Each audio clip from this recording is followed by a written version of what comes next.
Thank you. జై తెలుగుదేశం,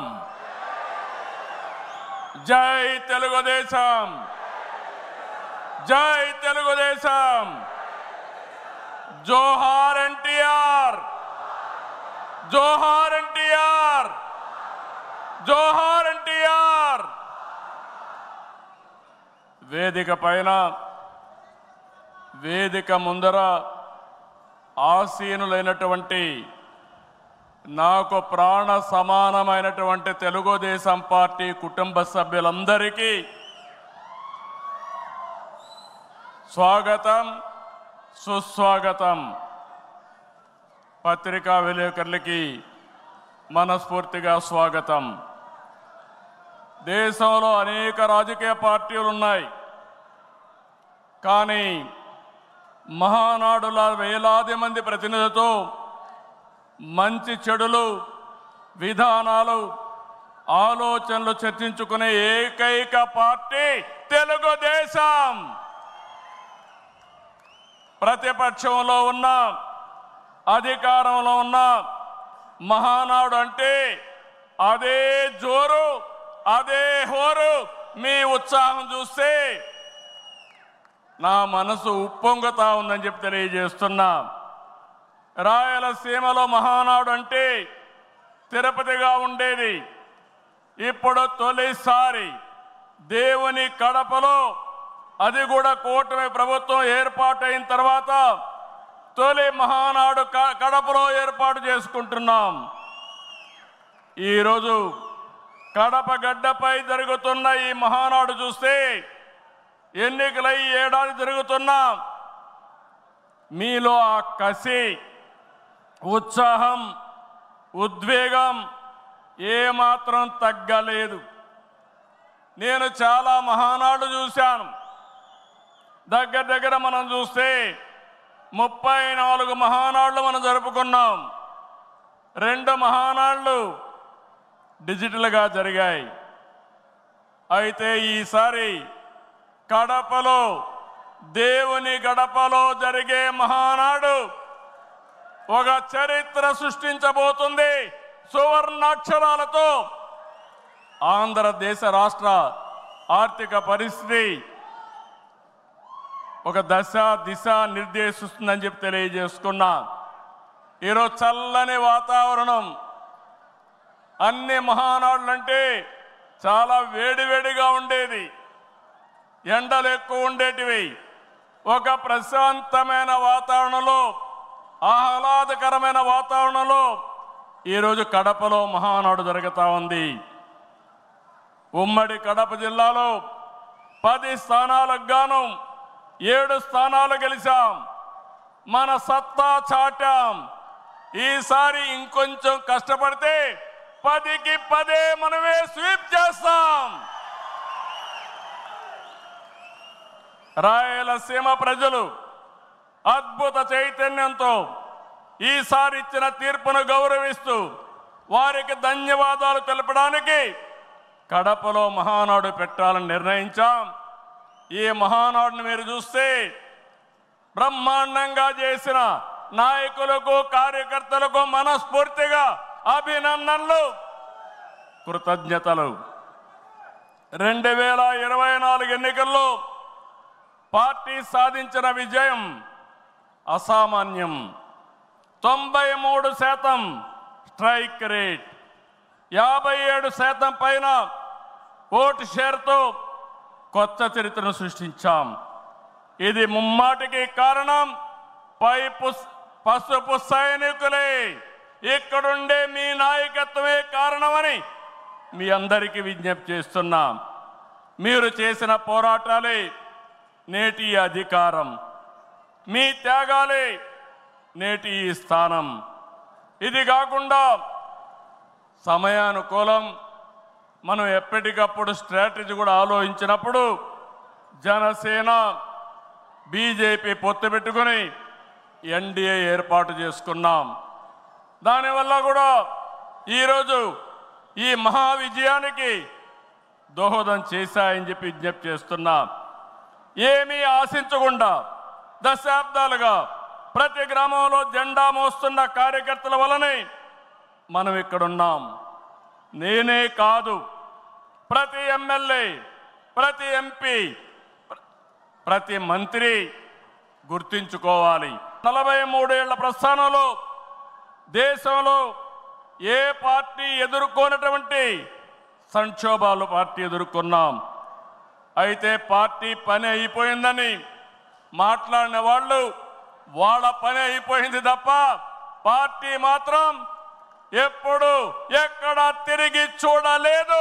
తెలుగుదేశం జెండా రెపరెపలాడుతూనే ఉంటుంది. నాటి ఎన్టీఆర్ చేతిన్న రథం, నేను చేసిన వస్తున్న మీకోసం పాదయాత్ర, ఎన్నికల ముందు లోకేష్ చేసిన యువగళం వరకు కార్యకర్తల్లో అదే పోరాట స్ఫూర్తి. పాలనంటే హత్య రాజకీయాలు, కక్ష సాధింపులు, వేధింపులు, తప్పుడు కేసులని మార్చేశారు గత ప్రభుత్వం. విధ్వంస పాలనతో రాష్ట్రాన్ని సర్వనాశనం చేశారు. దీన్ని ప్రశ్నించిన తెలుగుదేశం కార్యకర్తల్ని, నాయకుల్ని ప్రాణాలు తీశారు, వేటాడారు, వెంటాడారు, అక్రమ కేసులు పెట్టి అరెస్టులు చేశారు. కానీ ఒక్క వ్యక్తి కూడా ఎత్తిన జెండా దించకుండా పోరాటం చేసిన మిమ్మల్ని మనస్ఫూర్తిగా అభినందిస్తున్నా. ప్రశ్నించే వారి గొంతు నొక్కడానికి గ్రామస్థాయి నేతల గొంతులు కోశారు. మన పసుపు సింహం, మన చంద్రయ్య పీకగోస్తుంటే కూడా జై తెలుగుదేశం అని ప్రాణం వదిలిపెట్టాడు. అది మనందరికీ స్ఫూర్తి. ఆ స్ఫూర్తే ఈ పార్టీని నడిపిస్తుందని చెప్పి కూడా నేను మీకు తెలియజేస్తున్నా. ఇది ఒక్క ఉదాహరణ మాత్రమే. ఇలాంటి చాలా మంది కార్యకర్తలు ప్రాణ త్యాగాలు చేశారు. ఆశయ సాధన కోసం రాజీ లేని పోరాటాలు చేశారు. వారి స్ఫూర్తి తెలుగుదేశంలో శాశ్వతంగా ఉంటుందని చెప్పి కూడా నేను మీకు తెలియజేస్తున్నా. ఎత్తిన జెండా దించని కార్యకర్తల పోరాటాలు, త్యాగాల వల్లనే కూటమి ప్రభుత్వం అధికారంలోకి వచ్చింది. మీ త్యాగాలకు మహానాడు వేదికగా శిరస్సు వంచి మీకు పాదాభివందనం చేస్తున్నాను. ఇక్కడుండే కార్యకర్తలే కాకుండా రాష్ట్రం మొత్తం కూడా ఇదే పోరాటం చేశారు. మీ త్యాగాలు వృధా కానివ్వం. కార్యకర్తల కష్టానికి గౌరవం, గుర్తింపు ఇస్తాం, సంక్షేమం చూపిస్తాం. ఈ రాష్ట్రాన్ని దశ దిశ మార్చే కార్యక్రమాలకు శ్రీకారం చుడతాం. దేశంలో అనేక పార్టీలు ఉన్నాయి, కానీ ప్రజల జీవితాల్లో ఇంతగా ప్రభావితం చేసిన ఏకైక పార్టీ ఉందంటే అది ఒకే ఒక పార్టీ, తెలుగుదేశం పార్టీ. తెలుగు జాతి సంక్షేమం, అభివృద్ధి మాత్రమే అజెండాగా 43 ఏళ్ల టీడీపీ ప్రస్థానం సాగుతుంది. అటు తెలంగాణ నుంచి ఇటు ఉత్తరాంధ్ర వరకు అభివృద్ధి అంటే తెలుగుదేశం పార్టీ ఆవిర్భావానికి ముందు తర్వాతను చూడాల్సిన అవసరం ఉంది. ఇది చరిత్ర చెప్పిన వాస్తవం. సంక్షేమం, సంస్కరణలు, అభివృద్ధి, ప్రతిదానికి టీడీపీనే ఒక ట్రెండ్ సెట్టర్. టీడీపీ పాలనే ఒక బ్రాండ్ అంబాసిడర్. ఒకసారి చరిత్ర మనం చూస్తే పటేల్ పట్వారీ వ్యవస్థ రద్దు నుంచి ఆడబిడ్డల ఆస్తి హక్కు వరకు, బాలికా విద్యకు ప్రోత్సాహం నుంచి ప్రత్యేక మహిళా యూనివర్సిటీ వరకు, లోటు కరెంటు నుంచి మిగులు విద్యుత్ వరకు, ₹2 కిలో బియ్యం నుంచి పక్కా ఇళ్ల వరకు, ₹30 పింఛన్ నుంచి ₹4,000 పింఛన్ వరకు, వంట కష్టాలను దీపం పథకం తప్పించడం నుంచి డాక్రా సంఘాల సాధికారం వరకు, నిరుద్యోగ పరిస్థితుల నుంచి ఐటీ ఉద్యోగాలతో విదేశాలలో సత్తా సాటే వరకు రాయలసీమ రైతన్నులు సాగునీటి కోసం తల్లడిల్లే పరిస్థితి నుంచి డ్రిప్ సబ్సిడీలతో సిరులు పండించే వరకు బడుగు బలహీన వర్గాలకు అధికారం చూపిన తొలి పార్టీ తెలుగుదేశం పార్టీ. ఈరోజు బీసీలు ఒకప్పుడైతే అడిగే పరిస్థితి నుంచి శాసించే పరిస్థితికి తెచ్చిన ఏకైక పార్టీ తెలుగుదేశం పార్టీ. ఇలా ఒకటని కాదు, ఒక వర్గం అని కాదు, ఒక ప్రాంతం అని కాదు, ఏ అంశమైనా పసుపు జెండా పుట్టక ముందు పుట్టిన తర్వాత అని గీత చెప్పే పరిస్థితి వచ్చిందంటే అది మీ అందరి యొక్క త్యాగాల ఫలితమేనని చెప్పి నేను మీకు తెలియజేస్తున్నా. ఈరోజు నేను ఒకే ఒక విషయం మిమ్మల్ని అందరినీ కోరుతున్నాను.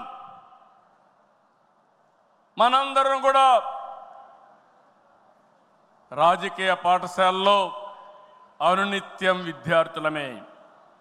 నేను కూడా అనేక సార్లు చెప్పాను, నేను నిత్య విద్యార్థిగా ఉంటా, ప్రతిరోజు నేర్చుకుంటా, నేర్చుకున్నది ప్రజలకు ఉపయోగపడితే దాన్ని ఆచరించే బాధ్యత నేను తీసుకుంటానని అనునిత్యం చెప్తున్నా.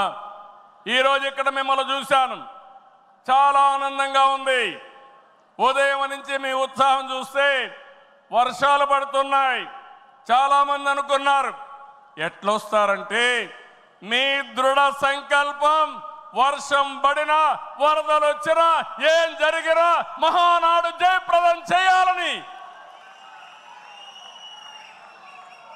మీరందరూ వచ్చారు.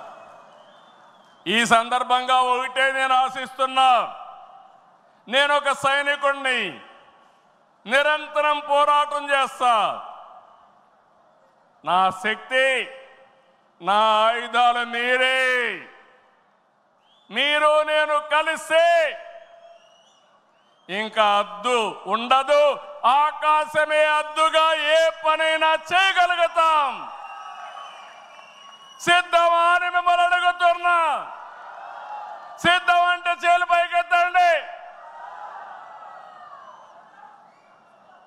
ఎన్నో యుద్ధాలు చేసిన మనం, ఎన్నో కార్యక్రమాలు, వినూత్నమైన కార్యక్రమాలకు జయప్రదం చేసిన మనం ఈరోజు మళ్ళా ఒకసారి మీరు ఆలోచిస్తే తెలుగుదేశం పార్టీకి ఒక బ్రాండ్ ఉంది. నీతి నిజాయితీ రాజకీయాలు చేస్తాం, ఒక విజన్తో పనిచేస్తాం. పాజిటివ్ పాలిటిక్స్ మన విధానం. రాష్ట్రం ఫస్ట్ అనేది మన సంకల్పం. అందులో కూడా ఈ కార్యకర్తలు ఎప్పుడు కూడా జెండాను మోసిన మీరు నిరంతరం మీకు ఆ గౌరవం ఇవ్వాల్సిన బాధ్యత పార్టీ పైన ఉందని చెప్పి కూడా నేను మీకు తెలియజేస్తున్నా. ప్రతిపక్షంలో ఉండగా అవినీతి వ్యతిరేక పోరాటం చేశాం. అధికారంలో ఉంటే అవినీతి రహిత పాలన అందించాం. ప్రజల ఆస్తులు, ప్రజల హక్కులకు రక్షణ కల్పించాం. ఇకపైన చేస్తాం. విజన్తో భావితరాల భవిష్యత్తుకు అవసరమైన పాలసీలు తెచ్చాం. పాజిటివ్ పాలిటిక్స్తో రాజకీయాల్లో విలువలు పెంచిన ఏకైక పార్టీ తెలుగుదేశం పార్టీ. నేడు తెలుగు రాష్ట్రంలో ఏ పార్టీలో చూసినా తెలుగుదేశం యూనివర్సిటీలో చదివిన విద్యార్థులే ఉన్నారంటే అది తెలుగుదేశం పార్టీ సత్తా అని మరొకసారి మీకు విజ్ఞప్తి చేస్తున్నా. మనది మోస్ట్ సక్సెస్ఫుల్ మోడల్. ఇంకొక ప్రూఫ్ ఆఫ్ కాన్సెప్ట్ అవసరం లేదు. 43 ఏళ్లుగా ఏదైనా ఒక మోడల్ ఉందంటే దానికి చిరునామా గర్వకారణం. అయితే ప్రజలిచ్చిన తీర్పుని పార్టీ ఎప్పుడు కూడా ప్రజా సంక్షేమం, రాష్ట్ర ప్రయోజనాల కోసం వినియోగించాం తప్ప సొంత అవసరాలకు ఎప్పుడు వాడలేదు, వాడుకోము, వాడమని చెప్పి కూడా నేను మీకు తెలియజేస్తున్నా. ఇది తెలుగుదేశం పార్టీ చిత్తశుద్ధి. మన పార్టీ విధానాలు, మన ఆలోచనలు దేశంలో రాజకీయ పార్టీలకి బ్లూ ప్రింట్గా నిలిచాయి. సామాజిక న్యాయం అనేది తెలుగుదేశం రాజకీయాల్లో తెచ్చిన అతి పెద్ద సామాజిక విప్లవం. అట్టడుగు వర్గాలకు అధికారంలో రాజకీయ ముఖ చిత్రాన్ని మార్చింది మనమే. 40 ఏళ్లకు ముందు బీసీలని రాజకీయ అధికారంలో భాగస్వాములు చేశాం. ఇదే తెలుగుదేశం పార్టీ తిరుగులేని శక్తిగా మార్చింది. తర్వాత కాలంలో దేశంలో అన్ని రాజకీయ పార్టీలు బీసీలను గుర్తించే పరిస్థితికి వచ్చారు. సంస్థాగతంగా దేశంలోనే ఒక బలమైన పార్టీ మన పార్టీ. ఒక ప్రాంతీయ పార్టీగా పుట్టి కోటి సభ్యత్వాల్ని 45 రోజుల్లో పూర్తి చేసిన ఏకైక పార్టీ తెలుగుదేశం పార్టీ. ఈ ప్రయాణం ఇంకొక పక్కన చూస్తే జాతీయ స్థాయిలో కేంద్ర ప్రభుత్వాలు తీసుకున్న అనేక నిర్ణయాల్లో తెలుగుదేశం పార్టీ కీలక పాత్ర పోషించింది. What AP thinks today, India thinks tomorrow అనేది అనేక సార్లు ప్రూవ్ అయింది. విద్యుత్ సంస్కరణలు, ఓపెన్ స్కై పాలసీ, పీపీపీ విధానాల్లో మౌలిక సదుపాయాలు, ప్రజల వద్దకు పాలన, జవాబుదారీ వ్యవస్థ, ఇలాంటి అనేక విషయాల్లో మనం దేశానికి పరిచయం చేశాం. ఈ ప్రయాణం మరింత గొప్పగా సాగాలి. ప్రస్తుత టెక్నాలజీ యుగంలో ప్రజల అవసరాలకు అనుగుణంగా పార్టీ విధానాల్లో నూతనత్వాన్ని తీసుకొద్దాం. ఈ దిశగా కడప గడ్డపై జరుగుతున్న ఈ మహానాడు అనేక నిర్ణయాలు చర్చించి భావి తరాల భవిష్యత్తు కోసం కార్యక్రమాన్ని రూపకల్పన చేస్తామని చెప్పి కూడా నేను మీకు తెలియజేస్తున్నా. ఈరోజు ఒక్కసారి మీరు ఆలోచిస్తే ఈ మహానాడు భవిష్యత్తుని ఒక దశ దిశ నిర్దేశించే విధంగా ఈ మహానాడు ఉండబోతుంది. నేను ఒకే ఒక విషయం ఇక్కడుండే కార్యకర్తలకు, నాయకులకు విజ్ఞప్తి చేస్తున్నాను. ఈరోజు మనమందరం కూడా ఒక ఇన్స్పైరింగ్ టైంలో ఉన్నాం. టెక్నాలజీకి మెచ్యూరిటీ వచ్చింది. స్వాతంత్రం వచ్చిన తర్వాత 78 సంవత్సరాల్లో ఏమి అభివృద్ధి జరిగిందో రాబోయే 22 సంవత్సరాల్లో అంతకంటే రెట్టింపు అభివృద్ధి జరిగే అవకాశం ఉంది. దీనికి కారణం ఈ దేశంలో ఉండే ప్రజలే కారణం అని చెప్పి నేను మీకు తెలియజేస్తున్నా. ఆ దిశగా ఈ మహానాడు ఒక చరిత్రలో మిగిలిపోతుంది. 2025 కడప మహానాడు ఒక చరిత్ర తిరగ రాయడానికి దోహదం చేస్తుందని మరొక్కసారి విజ్ఞప్తి చేస్తున్నాను. అందుకే ఇప్పుడే నాయకత్వంతో మాట్లాడినాక నేను మాట్లాడిన తర్వాత లోకేష్ గారు పార్టీకి 6 శాసనాలతో ఒక బ్లూ ప్రింట్ రిలీజ్ చేస్తారు. అదే మాదిరిగా ఈరోజు రేపు మనం లా అండ్ ఆర్డర్ గురించి మాట్లాడుతున్నాం. లా అండ్ ఆర్డర్లో నేను ఒకటే చెప్తున్నాను, నేరస్తులు ఎక్కడున్నా వదిలిపెట్టే సమస్య లేదు. ఆంధ్రప్రదేశ్ అంటే నేరస్తులకు చోటు లేదు. అది నిరూపిస్తానని ఈ మహానాడు సాక్షిగా మీ అందరికీ విజ్ఞప్తి చేస్తున్నా. ఇంకో పక్క నదుల అనుసంధానం, పోలవరం పూర్తి చేసి జలహారతి ద్వారా ప్రతి ఎకరాకు నీళ్ళిచ్చి తెలుగు ప్రజల రుణం తీర్చుకునే విధంగా తీర్మానాన్ని పాస్ చేయడమే కాకుండా ఆచరణ చేస్తాం. భవిష్యత్తులో వచ్చే గ్రీన్ ఎనర్జీ, అదే మరి గ్రీన్ హైడ్రోజన్, అదే మరిగా అనేక ఇండస్ట్రీస్ని నాంది పలుకుతాం. అదే మరిగా ఎక్కడికక్కడ ఏవైతే లాజిస్టిక్స్ ఉన్నాయో రోడ్లు కానీ, రైల్వే కానీ, పోర్ట్లు, ఎయిర్పోర్ట్లు కానీ, అదే మరిగా పోర్ట్లు కానీ, ఇంకో పక్క ఇన్లాండ్ వాటర్ వేస్ కానీ ఇవన్నీ చేసి ప్రపంచంలోనే లాజిస్టిక్స్ కాస్ట్ తగ్గే విధంగా మన ఆలోచనలు ఉంటాయని చెప్పి నేను మీకు తెలియజేస్తున్నా. ఇంకో పక్కన మీరు చూస్తే ఆ రోజు నేను హైటెక్ సిటీతో హైదరాబాద్లో ఐటీ ప్రారంభించాను. ఈ మహానాడు ద్వారా, క్వాంటమ్ వ్యాలీ ద్వారా ఆర్టిఫిషియల్ ఇంటెలిజెన్స్ కూడా ప్రాధాన్యత ఇచ్చి తెలుగు జాతిని ముందుకు నడిపిస్తామని చెప్పి నేను మీకు తెలియజేస్తున్నా.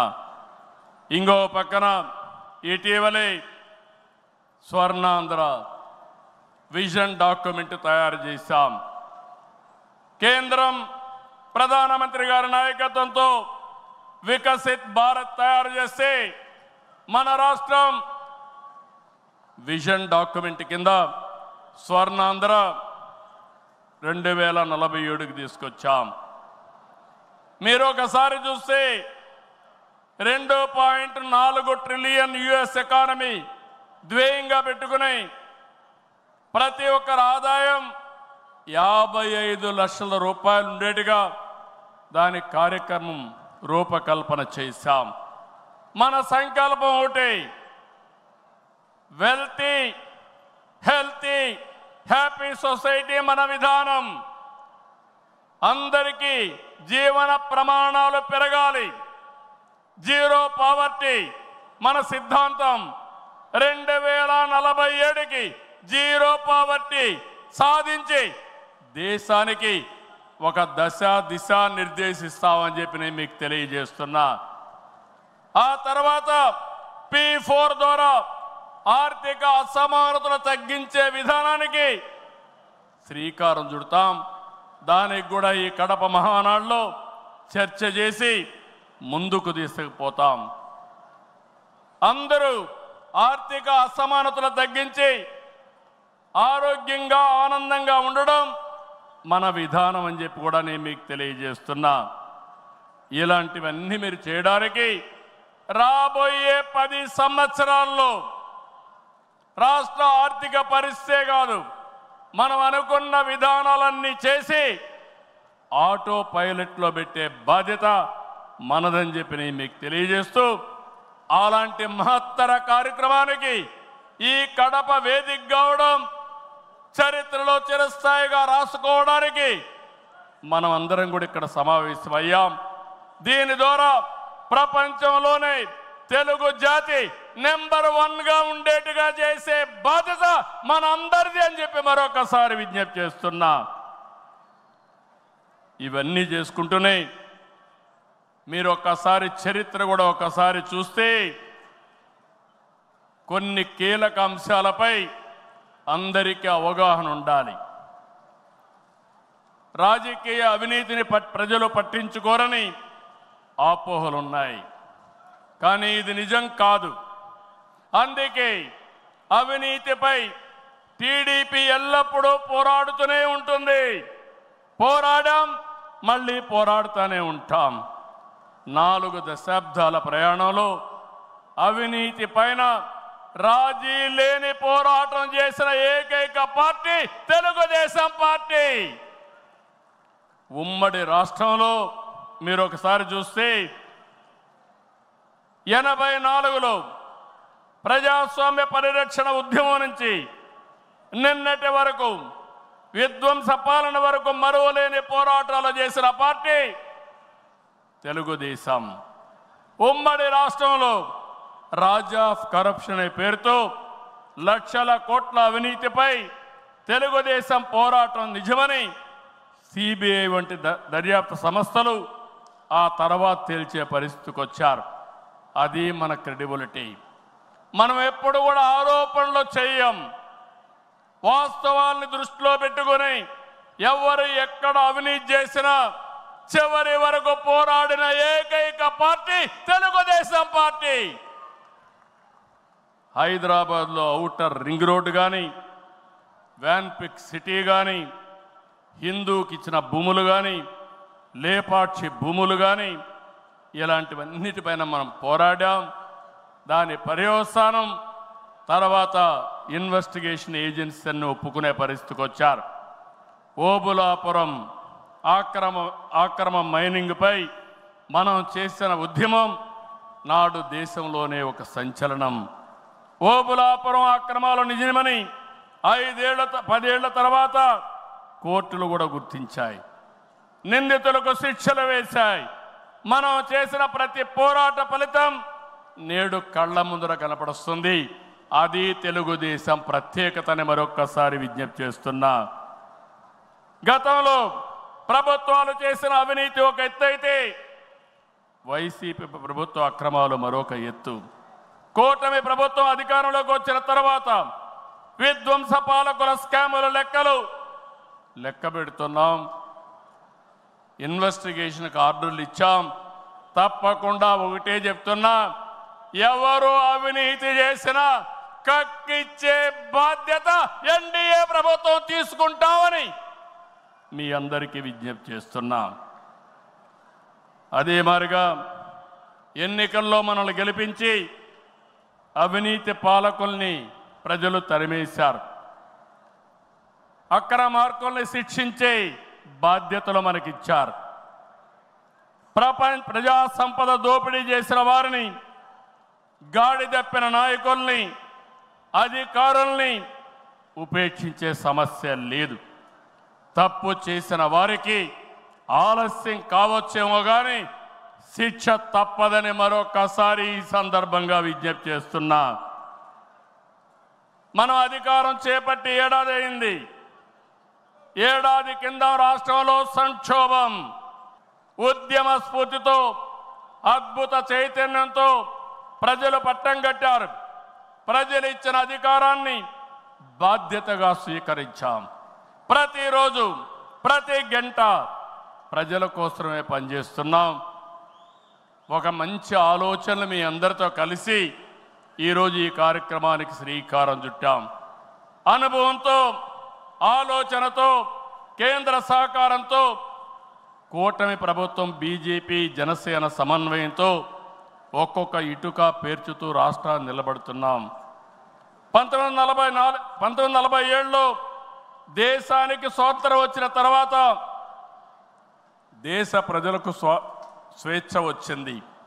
2024లో కాంగ్రెస్ పార్టీని చిత్తుగా ఓడించిన తర్వాత ఆంధ్రప్రదేశ్ ప్రజలకి స్వాతంత్రం వచ్చింది, స్వేచ్ఛ వచ్చిందని మరొక్కసారి విజ్ఞప్తి చేస్తున్నా.